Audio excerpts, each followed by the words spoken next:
ang price nito is 425,000 pesos. This is 320,000 pesos. Ang total is 745,000 pesos. New day, new bag. So we have Miss A. Hello, Miss A. Tama, this is your first time here in our store. Yes. I'm Jayan, by the way. So, initially, ito dapat yung bibilhin mo lang, yung Classic Flap, Series 25. And then, nag-add ka last minute ng Chanel 22 in caviar leather, size medium. Collector na kayo ng Chanel? Yes. Saan yung mga iba mong Chanel sa collection mo, ma'am? I am the boy. Classic din. Classic Flap na. Anong color, ma'am? Double flap. Black. Pero ibang size. Iba. Small size. So, kukumpletuhin mo yung buong size ng Classic Flap. Hindi naman. So, ma'am, this one pala, rare tong caviar na Chanel 22. Yun nga. So, Chanel 22 released in 2022. Chanel 22 siya. So, ito, it bag to from Chanel. Actually, first time namin magkaroon ng caviar leather na Chanel 22. Kasi mostly lambskin siya. So, swerte mo dito, ma'am, kasi nga rare siya.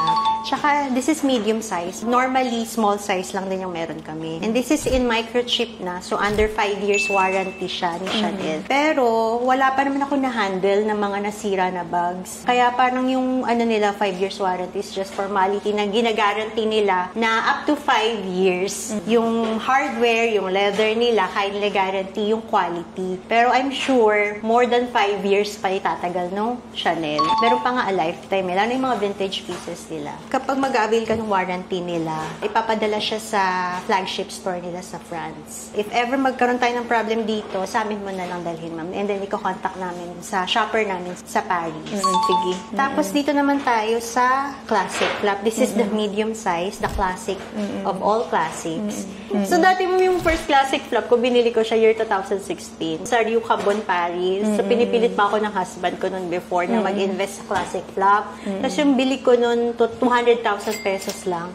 After tax refund. Ang mura, di ba? Mura. Sobra.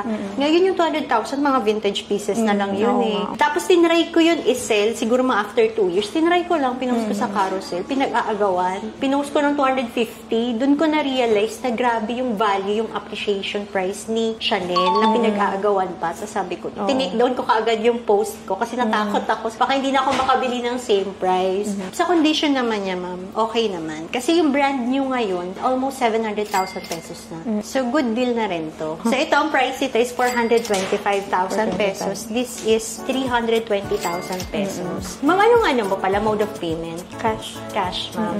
Ang total is 745,000 pesos. So, yung payment mo, ma'am, is cash payment.